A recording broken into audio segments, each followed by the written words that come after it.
언젠가 한번 말씀을 드린 것 같기도 한데 제가 본문을 묵상하다가 다시 그 이야기가 한번 생각이 났습니다. 그래서 여러분께 혹시 잊어버리셨을 것 같아서 다시 한번 소개를 하면서 시작을 하도록 하겠습니다. 제가 대학을 다닐 때 사회학과에 이렇게 강의를 들으러 간 적이 있습니다. 사회학과에서 어떤 강의가 개설되어져 있었냐면 사회 불평등론이라는 그 강의였습니다. 사회 불평등, 사회가 뭐 이렇게 똑같이 있는 것 같아도 계속해서 불평등한 그런 내용들, 뭐 사회학과에서는 그런 거 강의를 많이 하고 연구도 많이 하고 그렇게 하죠. 그런데 뭐 여러 가지를 제가 배웠습니다만은 그 중에서 늘 기억에 남는 게 있습니다. 그게 뭐냐면 이 사회학과 교수님께서 여러 연구자들과 함께 이제 연구를 많이 이렇게 했다는 겁니다. 이게 무슨 연구를 했느냐 하면 세상에 보면 성공했다고 하는 사람들이 있더라는 겁니다. 그래서 이 성공한 사람들의 성공 비결이 뭔가 이제 그런 것들을 이제 연구를 좀 해본 거예요. 물론 뭐 그 여러 가지 그런 데이터와 이런 것들을 가지고 이제 이렇게 나와 있는 현실을 가지고 했겠죠. 그게 무슨 특별한 자연과학적 연구가 아니라 사회과학적인 거니까 성공했다고 하는 사람들 또 그 사람들의 배경들을 조사하면서 아마 그런 데이터를 뽑아낸 것 같습니다. 그런데 이분들이 이제 일반적으로 생각하는 것과는 다른 결과들이 자꾸 나오더라, 이런 이야기입니다. 일반적인 생각은 뭘까요? 우리가 잘 알고 있는 천재적 발명가 토마스 에디슨이 말한 게 일반적인 것 아닙니까? 예를 들면 이런 거예요. 천재는 99%의 노력과 1%의 영감으로 이루어진다, 뭐 이런 거 말입니다. 그래서 노력을 이기지 못한다, 노력이 최고다, 결국은 엉덩이가 무거워야 된다, 결국은 노력을 열심히 해야 된다, 뭐 이제 이런 이야기를 우리 늘 하잖아요, 그죠? 그래서 노력을 열심히 하면 성공하고 노력을 열심히 하지 않으면 실패한다라는 것들이 일반적으로 가지고 있는 생각들입니다. 그래서 이제 그걸 가지고 이제 그런 기준으로다가 딱 했는데 이렇게 하다 보니까 상당수의, 물론 뭐 다수의 사람들이 거기에 해당이 됐습니다만은 상당수의 사람들이, 어떤 사람은 노력을 정말 열심히 했는데도 성공을 못한 사람들도 꽤 많더라는 겁니다. 그리고 어떤 사람들은 자기들이 보기엔 그렇게 뭐 다른 사람보다 노력을 많이 안 했는데도 성공을 했고, 물론 대다수의 사람들, 많은 사람들은 노력을 열심히 한 사람들이 성공을 하더라는 것이죠. 좀 이상하다 그러면서 이제 자기들이 이제 그걸 가지고 접근을 더 해 보았던 것이죠. 그러면서 아마 자기들이 이제 연구한 그런 대상들을 기준으로다가 이렇게 평가를 냈는지 그렇게 그분이 이야기하는 소리가 지금도 기억이 납니다. 한 70%의 사람은 정말 노력을 열심히 하니까 70%는 성공을 하더라.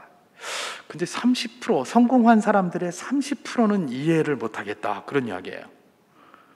30%는 뭐냐? 아까 말씀드린 것처럼 뭐 열심히 한 것 같지도 않은데 그 사람들이 성공을 했더라는 거예요. 이 30%가 뭘까?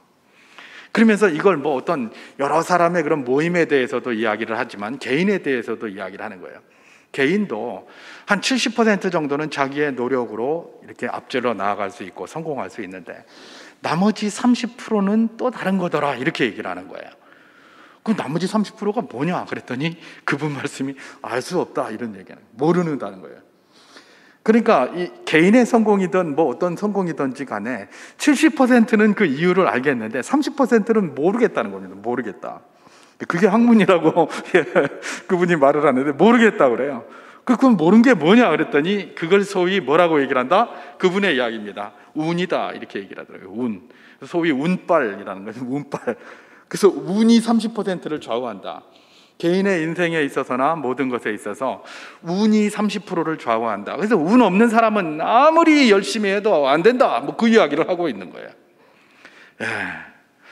우리도 그런 소리 주변에서 많이 듣습니다. 뭐 요즘은 그런 소리 하나 모르겠는데 인생에 3번의 기회가 찾아온다. 그래서 그 기회를 왔을 때 놓치지 말아라, 뭐 이런 이야기들 아마 많이 들으셨을 거예요. 근데 저는 그거 들을 때마다 왜 하필 3번이야? 3-4번인가? 더 많을 수도 있고 더 없을 수도 있고 그렇죠, 그죠? 그러니까 이제 뭐 그런 이야기들을 많이 하고 또 뭐 운이 뭐 이렇게 한다라고 하는데 이건 사실 뭐 굉장히 의미 있는 결과물이기도 합니다. 적어도 우리 크리스찬들이 들을 때 말입니다. 크리스찬은 어떻게 그걸 듣습니까? 이게 운빨이라기보다는 우리는 어떻게 합니까? 그걸 하나님의 은혜다, 이렇게 생각을 하죠. 그렇게 믿고 있고 사실이 그렇습니다. 그런데 말입니다, 하나님의 은혜를 우리가 생각할 때에 30%만 그러면 하나님의 은혜고 70%는 인간의 노력이냐? 결코 그렇지 않은 것이죠. 성경은 뭐라고 가르칩니까? 우리에게 하나님 100%라고 가르칩니다. 하나님의 은혜가 전적으로 임한다고 그렇게 가르칩니다. 그게 성공하는 삶이에요. 그리고 사람은 그러면 70%만 하면 됩니까? 아닙니다. 사람도 100% 해야 되는 겁니다. 하나님 100%, 사람 100%, 이게 성경이 가르쳐주는 인생 성공의 비결이라는 겁니다. 왜 사람도 100% 해야 될까? 예, 사람마다 다 달라요. 배경이 다르고 출발이 다르고 또 그 사람의 능력이 다 달라요. 그러니까 사람 100%라는 말은 무엇입니까?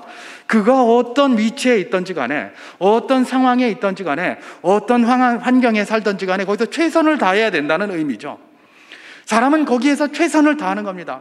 아이고 나는 뭐 흙수저라서, 아이고 나는 금수저라서, 이게 아니라 흙수저든 금수저든 뭐든 자기가 있는 상태에서 최선을 다해야 되는 게 사람에게 주어진 어떤 의무라면, 하나님의 은혜가 100% 거기에 역사에서 그 뿌려진 노력에 대한 열매를 맺게 하고 열매가 달리게 하고 그것의 과실을 따먹게 해 주신다라는 것, 그게 바로 성경의 가르침 아닙니까? 바로 그것인 것이죠. 예, 우리가 장족의 발전, 우리 교회만 생각해봐도 지난 70년간은 장족의 발전을 이루어온 그런 시간이었고, 우리나라만 해도 장족의 발전을 이루어온 그런 시간이었습니다. 얼마 전에 뭐 우리나라가 선진국 대열에 들어갔다 뭐 이런 이야기가 있는데, 야, 이게 역사상 유례가 없다고 하잖아요. 그죠? 역사상 유례가 없다고 그래요. 세계 모든 나라가 이렇게 그 빈국, 최빈국에서 시작해서 선진국까지 올라간 유례가 없다는 거예요. 예, 유례가 없다고 그래요. 그러면 그 사람들은 노력을 안 해서 유례가 없을까? 아니죠. 그 사람들도 나름대로 자기들 최선의 노력을 다 했을 거예요. 그럼 왜 이 코리아만 이렇게 유례가 없는 게 되고 뭐 저기를 했을까? 예, 기본적으로 모든 국민들, 이 자리에 계신 우리 모든 성도님들, 우리 어르신들이 그야말로 헌신과 노력을 다 했기 때문에 기본에 그게 깔려 있어요. 그러나 그 위에 뭐가 임했다는 겁니까? 하나님의 은혜가 임했다는 것이죠. 하나님의 역사가 임했다는 겁니다. 그래서 이런 열매, 이 감사의 열매, 이 좋은 열매를 따먹고 있는 거예요. 그래서 저 유명한 경제사학자, 하버드 대학 교수인 니얼 퍼거슨은 뭐라고 얘기를 했습니까? 공식적인 자리에서, 세계 지식 포럼이라는 공식적인 거기 만찬 장소였죠. 그 장소에서 그렇게 얘기를 했어요. 한국이 이런 나라가 된 것은 다 하나님의 뜻이다, 이렇게 얘기한 거예요. 하버드 교수가 공식적인 자리에서 그런 이야기를 해요. 네. 설명할 수 없는 그런 것들, 설명할 수 없는 어떤 영향, 설명할 수 없는 어떤 능력, 그게 다 어디서 온 거라는 겁니까? 하나님으로부터 왔다. 그랬기에 한국이 오늘날 이 자리에 설 수 있었다. 바로 그 이야기를 하고 있다는 것입니다. 그렇습니다, 여러분. 하나님의 손길이 아니었던들 우리나라가 이렇게 설 수도 없었고, 우리 교회도 이렇게 설 수도 없었어요. 또 우리도 이 자리에 설 수 없었을지 모릅니다. 그렇기 때문에 우리가 항상 그걸 기억을 해야 됩니다. 특별히 오늘과 같은 시기에는 더욱더 이걸 기억할 필요가 있어요. 오늘과 같은 시기가 어떤 시기입니까? 코로나 상황이에요. 그죠? 여러분, 코로나 상황의 특징은 무엇입니까? 앞을 내다보지 못한다는 게 특징이에요. 뭘 해야 될지를 모르겠어요. 그게 그거예요. 제가 지난번에 교회에 대한 이제 강의 이렇게 쭉 하면서도 앞으로 미래에 어떻게 할 것인가 저도 잘 모르겠다 제가 그랬잖아요. 잘 모르겠어요. 어떻게 해야 될지 모르겠어요. 이 앞으로의 70년은 이전 70년과는 전혀 다른 상황이 펼쳐질 것이기 때문에 이게 뭐 어떻게 할지 잘 모르는 거예요. 이전 70년에는 모여라 해가지고 같이 모여서 뭔가 하면 되는, 으쌰 하면 되는 그런 스타일이었어요. 근데 이제 앞으로는 좀 달라지는 거예요, 이게. 하나님께서 어쨌든 세상을 바꾸시는데, 갑자기 막 현격하게 바꾸는 그런 계기로 어쩌면 이 코로나를 사용하시는 것은 아닌가, 뭐 이런 생각이 들 정도예요. 뭐 앞에 당연히 내다보고 어떻게 해야 될지 잘 모르겠어요. 여러분, 저만 그렇겠습니까? 아마 대통령도 그럴 테고 세계의 모든 사람들이 그럴 겁니다. 어떻게 해야 될 것인가, 이게 뭐 알 수가 없네, 이렇게 할 것입니다. 여러분, 우리가 길 잃은 어두운 밤을 지나가고 있을 때, 어딘지 알지 못하는 망망대해에 있을 때 우리가 살아남는 방법이 무엇입니까? 그걸 돌파하고 나와서 성공할 수 있는 방법이 무엇입니까? 나침판을 보는 것일 것입니다. 그죠? 나침판을 발견하기 전에는 사람들은 어느 한 지역에 묶여 있었어요. 그런데 나침판을 발견한 이후로 온 세계를 정복하고 돌아다녔어요. 그래서 대항해의 시대가 열리고 이렇게 했던 것 아닙니까? 나침판이 무엇입니까? 한 방향을 일정하게 보여주는 것입니다. 여러분, 이런 어디로 가야 될지 모르고 좌로 가야 될지 우로 가야 될지 모르고 한치 앞을 내다볼 수 없는 이 아둑시니와 같은 삶을 살아가야 될 우리, 그래서 이전 그 어느 때보다도 스트레스가 굉장히 많잖아요. 그죠? 우리나라가 원래 워낙 급하게 많이 변화되다 보니까 세계 어느 나라 사람보다도 스트레스를 많이 받고 살아간다고 그래요, 우리나라 사람이. 그래서 OECD에서 가장 자살률도 많고 정신병도 많고 이런다는 이 통계가 이미 나와 있어요. 그런데 그때보다도 더 심각한 상황이 지금으로 펼쳐졌기 때문에 이거 도대체 어떻게 해야 될지 이게 잘 모르고 있는 거예요. 오늘에 멀쩡하던 게 내일 무너지고, 그렇게 되는 거예요. 그냥 요즘 보니까 어떤 중소기업이 대기업을 사들이지를 않나. 과거에는 있을 수도 없는 일들이 지금 펼쳐지고 있는 거란 말이죠. 그럼 이럴 때 어떻게 해야 될 것인가? 나침판이 필요한 겁니다. 어디로 걸어가야 될 것인가? 어디로 나아갈 것인가? 나침판 말입니다. 여러분, 그 나침판은 무엇일까요? 바로 세상을 창조하시고 지금도 세상을 섭리하시는 하나님의 말씀인 줄 믿습니다. 여러분, 사실 오늘 우리가 답답해하지만 10년 전에 우리 믿음의 선배들, 또 이 자리에 계신 어른들도 답답했던 때가 있습니다. 교회를 생각하나 여러 가지. 그때도 여전히 어떻게 될지 잘 모르겠다, 어느 길을 걸어가야 될지 잘 모르겠다, 그러셨을 거예요. 한 50년 전에는 어땠을까요? 여러분, 70년 전에 우리 교회가 세워질 때는 어땠을까요? 이거 전쟁 났는데 이거 교회 세워서 예배 드리는 게 맞나? 지금 내가 잘 집도 없는데 교회 지어서 하는 게 맞나? 이런 생각 안 들었겠습니까? 그 사람들도 그분들도 처음에 교회를 시작할 때에, 또 그런 모든 삶을 살아갈 때에 이게 어떻게 될 건지, 이 전쟁이 과연 끝날 건지 잘 모르고 아둑시니와 같이 그렇게 사셨을 거예요. 그런데 그 모든 것들을 다 지나오셨어요. 그래서 오늘 여기에 이렇게 이 자리에 이 후세들과 더불어서 같이 이렇게 있는 것이죠. 여러분, 이게 뭡니까? 결국은 이렇게 복잡한 상황 속에서도 답은 있다는 겁니다. 답이 있다는 게 우리에게 희망을 줘요. 답이 없으면 희망이 없어요. 근데 답이 있어요. 답이 있다는 게 우리에게 희망을 주는데, 그 답이 어디에 있다는 겁니까? 세상을 창조하시고 모든 것들을 섭리하시는 하나님의 손에 있다는 것, 이 사실을 기억하는 것이 굉장히 중요하다는 것입니다. 여러분, 세상이 복잡할수록 하나님의 말씀으로 돌아가십시오. 세상이 복잡할수록 기도로 돌아가십시오. 그게 모든 세상의 문제를 해결하고 그 세상에서 승리하는 비결입니다. 여러분, 우리가 잘 아는 종교개혁자들이 그랬잖아요. 그때 세상에서 가르치는 많은 혼돈된 것들, 그 혼돈 속에 빠져 있을 때에 그들이 돌아갔던 곳이 어디입니까? 성경으로 돌아갔어요. 하나님 말씀이 뭐라고 하는지 보자. 그리고 거기를 돌아갔어요. 그래서 거기서부터 벗어날 수가 있었던 거예요. 그 잘못된 길에서부터. 여러분, 이것은 오늘 우리에게도 동일합니다. 코로나 이후를 살아가야 될 우리의 인생에도 동일하고 우리 교회의 앞길에도 동일합니다. 여전히 뭡니까? 하나님의 말씀으로 돌아가야 되는 거예요. 그 나침판을 제대로 들여다봐야 되는 거예요. 그래야 제대로 된 길을 걸어갈 수 있고 세상에서 승리할 수 있게 된다. 바로 그 이야기인 것입니다.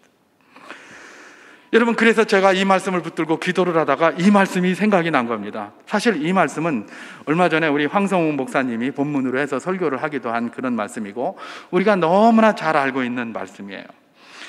여러분, 제가 드리는 이 말에 귀를 기울일 필요가 있습니다. 여러분, 우리가 왜 성경을 읽어야 하고 왜 큐티를 하고 왜 심지어 성경을 암송하고 이래야 합니까? 이렇게 위기의 상황 속에서 우리가 하나님의 말씀을 기억해내기 위해서 그래요.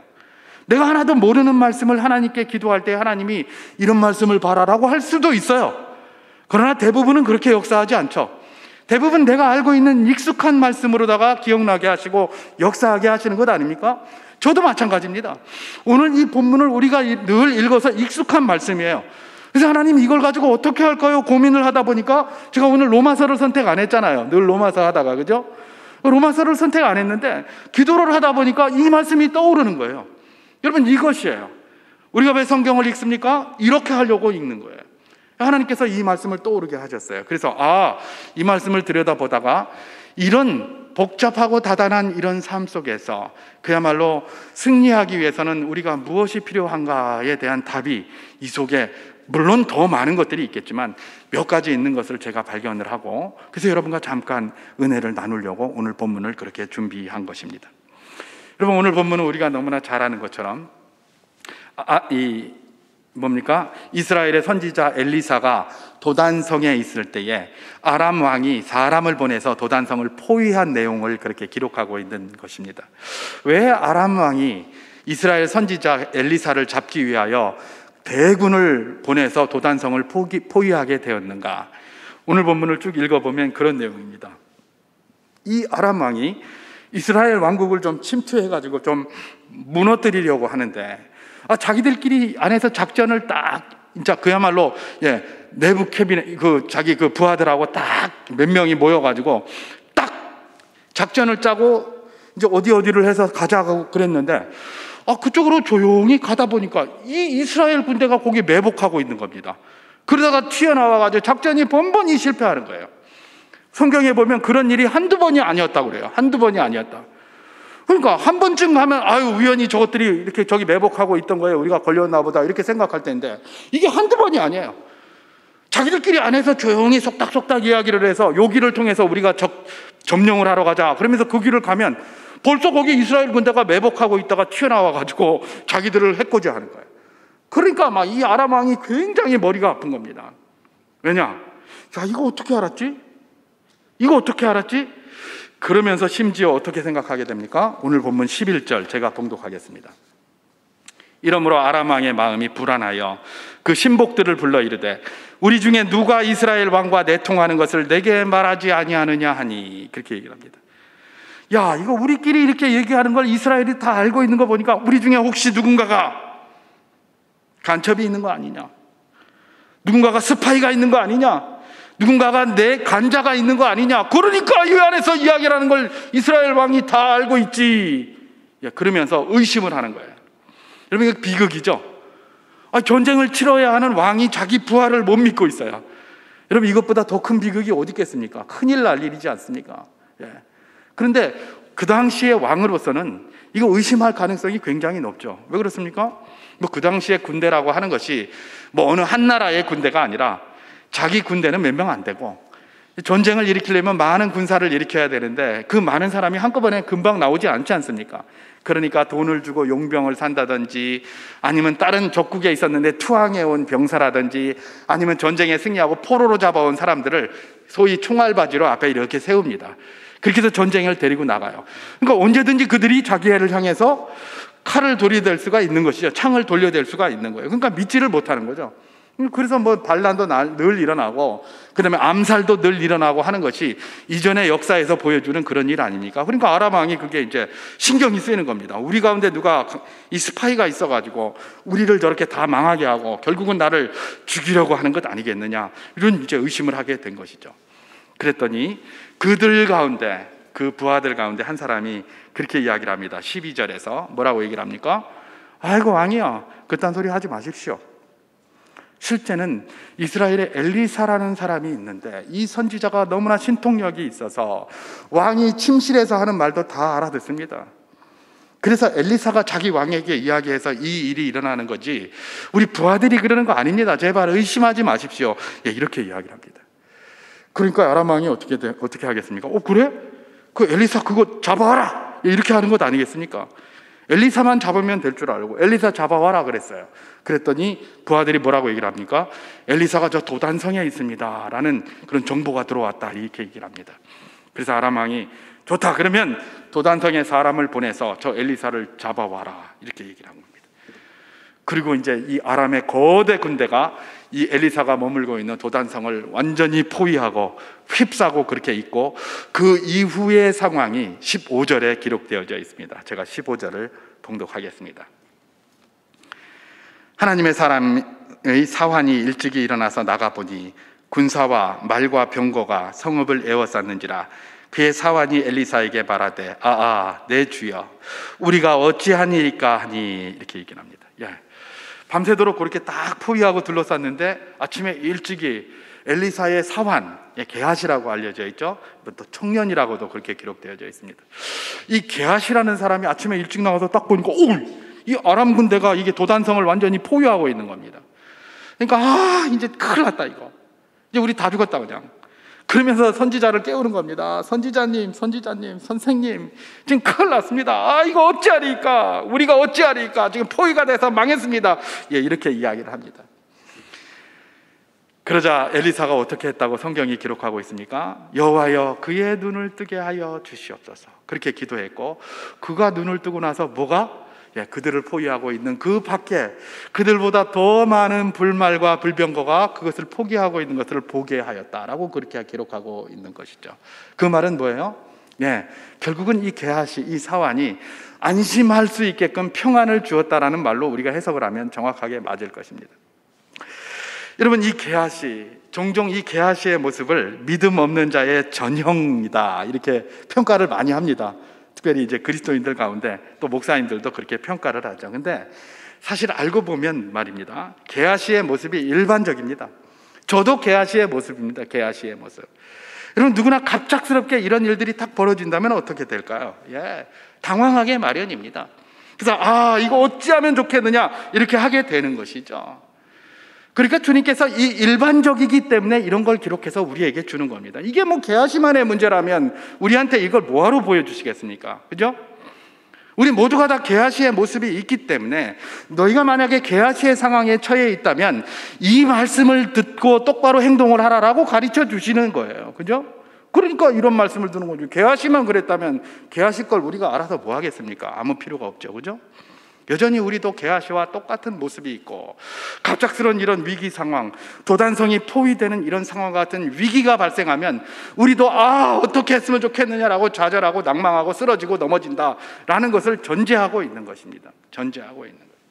그러면서 이것을 보여주시는 것이죠. 여러분, 주님께서 뭘 보여주시기를 원하시는 겁니까? 이 게하시를 통해서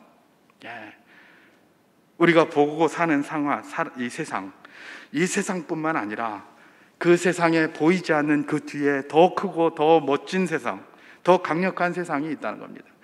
불말과 불병거를 부리는 그 나라, 눈에 보이는 이 세상은 말과 병거가 둘러싼 세상인데 그 밖에는 불말과 불병거가 둘러싼 세상이 있다는 겁니다. 그걸 보고 사는 것이 하나님 나라 백성들의 삶의 모습이라는 것입니다. 그걸 볼 줄 알면 세상에서 승리할 수 있다는 겁니다. 세상에서 승리하는 삶이 어디 있다고요? 그걸 볼 줄 아는 눈을 가진 삶이 세상에서 승리한다는 겁니다. 여러분, 우리는 모두가 추종하는 것에 종이 됩니다. 이 말이 무슨 말인가? 이제 얼마 안 있으면 우리 수험생들 시험을 보게 되죠. 그죠? 시험을 보게 됩니다. 대학교를 가기 위해서 그것을 갖다가 우리가 바라고 있습니다. 대학을 가야 된다. 대학을 가야 된다. 그러면 대학을 들어가기 위하여 요구하는 요구 조건들을 이 사람들이 순종을 해야 됩니까? 안 해야 됩니까? 순종해야 됩니다. 그 요구 조건대로 순종 안 하면 대학을 못 가는 거죠. 직장도 마찬가지입니다. 거기를 추구하면 거기에서 요구하는 게 있습니다. 그 요구하는 것에 맞춰서 소위 말해서 종살이 하지 않으면, 거기에 맞춰주지 않으면 거기를 들어갈 수가 없는 거예요. 세상의 모든 이치가 그렇습니다. 우리가 뭔가 추구하는 것이 있으면 그 추구하는 것에 종살이를 하게 돼 있습니다. 그게 세상의 이치예요. 여러분, 지금 세상의 이치를 갖다가 여기에다가 한번 대보면 어떤 의미가 되겠습니까? 도단성에 있는 것들을 쭉 들여다보면서 그것에다가 눈을 팔리고 있으면 그것의 종이 될 수밖에 없는 거예요. 우리 주님께서는 세상에서 그래가지고는 절대로 승리할 수 없다고 이야기를 합니다. 우리가 세상에 발을 붙이고 살지만 세상이 추구하는 것만 쳐다보고 살면 세상의 종이 될 수밖에 없다는 겁니다. 그런 세상의 종이 돼서 세상을 어떻게 이깁니까? 세상을 승리할 수가 있지를 못하는 것이죠. 왜냐하면 세상이 주인이 되어 있는데요. 세상이 시키는 대로 해야 되는데요. 그러면 세상에서 승리할 수가 없습니다. 우리 주님께서는 우리에게 뭐라고 일합니까? 우리를 세상의 종이라 하지 아니하시고 하나님의 종이라고 이야기를 하십니다. 그러면 하나님의 종은 뭐를 추구하고 살아야 되는 겁니까? 지금 내 앞에 있는 도단성을 둘러싸고 있는 아람 군대와 같은 말과 병거를 보고 사는 것이 아니라 그 말과 병거 뒤에 역사하시는 하나님 나라의 불말과 불병거를 보고 살아야 된다는 것입니다. 그게 하나님의 종의 삶의 방식이에요. 우리가 이 땅에 발을 딛고 살아가지만 하나님의 종의 방식은 세상의 종의 방식과 다릅니다.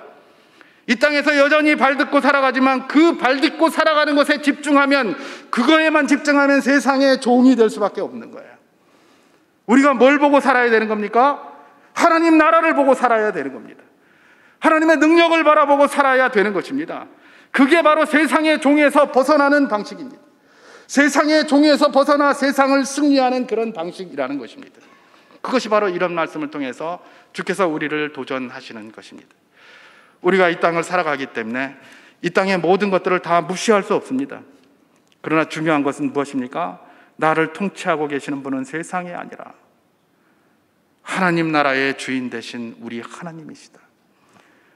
세상의 말과 병거를 두려워할 것이 아니라 하나님 나라의 불병거와 불말이 있음을 기억하며 살아가는 그 삶 말입니다. 그걸 기억할 때에 우리가 지금 도단성의 포위가 된 상황 같은 그런 안타까운 상황 속에서도 우리는 기대를 잃지 않고 희망을 가지고 살 수가 있는 것입니다. 우리에게 중요한 것이 무엇입니까? 희망입니다. 우리에게 중요한 것이 무엇입니까? 빛입니다. 방법이 있다는 겁니다. 그냥 아둑신이 같이 깜깜해서 어떻게 할지 모르겠다라고 하는 이 상황 속에서도 여전히 답이 있다는 겁니다. 누구에게요? 하나님께 답이 있다는 겁니다. 그걸 붙들고 살아가는 것이 세상 승리하는 비결이다라는 것을 우리는 기억해야 될 것입니다. 여러분, 이 게하시를 한번 보시기 바랍니다.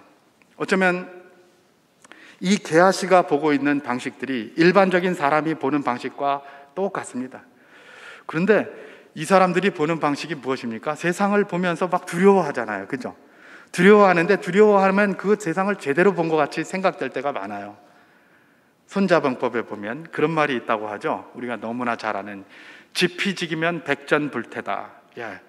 상대를 알고 나를 알면 100번 전쟁해도 위태롭지 않다. 뭐 이런 말이잖아요. 그죠? 여기 100번 전쟁이 아니라 모든 전쟁이다. 이렇게 해석하면 되겠죠. 모든 전쟁을 해도 위태롭지 않다는 거예요. 위태롭지 않다는 말은 뭐예요? 예, 뭐 이길 수도 있고 비길 수도 있고 지더라도 최소한 내가 망할 정도로 지는 것은 아닌 거예요. 이게 지피지기면 백전불태예요. 그러면 세상이 추구하는 방식대로, 그것을 눈에 보이는 방식대로 살아가면 세상을 제대로 이해를 하느냐? 그랬으면 참 좋겠는데 사실은 세상도 잘 몰라요. 이게 이 게하시가 보여주는 모습이고 어쩌면 오늘 우리의 모습일 수도 있어요. 여러분 한번 보시기 바랍니다. 지금 아람 왕이 엘리사를 잡으러 왔습니다. 근데 엘리사를 잡는데 뭘 보냈습니까? 대군을 보냈습니다. 대군. 그래서 이 성벽을 둘러쌀 정도로 대군을 보냈어요. 그래서 게하시가 그거 보고 뒤로 자빠질 정도로 엄청난 대군이 와 있는 것이죠. 여러분, 이 아람 왕이 이 엘리사 한 명 잡는데 그 많은 병력을 보낼 이유가 뭐겠습니까? 엘리사가 뭔가 신통력이 있다고 생각하니까 그런 것 아닙니까? 오히려 엘리사를 두려워한 거예요. 두려워하니까 그 많은 걸 보낸 거예요. 여러분, 예수님께서 겟세마네에서 기도를 하셨어요. 기도를 하실 때에 이 대제사장에서 보낸 사람들이 예수님을 잡으러 왔는데 뭐가 왔다고 그랬습니까? 군대가 왔다고 그랬어요. 군대가 칼과 몽치를 들고 왔다, 그렇게 되어 있습니다. 여러분, 예수님이 평소에 거기 무슨 셀로딘들처럼 열심당처럼 무슨 반란을 일으켰습니까? 뭘 했습니까? 자기가 힘 있다고 팔뚝자랑을 했습니까? 한 적 한 마디도 없어요. 예수님은 그저 사흘에 피죽도 한 그릇 못 먹은 그런 몰골이셨을 가능성이 굉장히 높아요. 그러니까 흠모할 만한 것들이 없었잖아요. 그죠?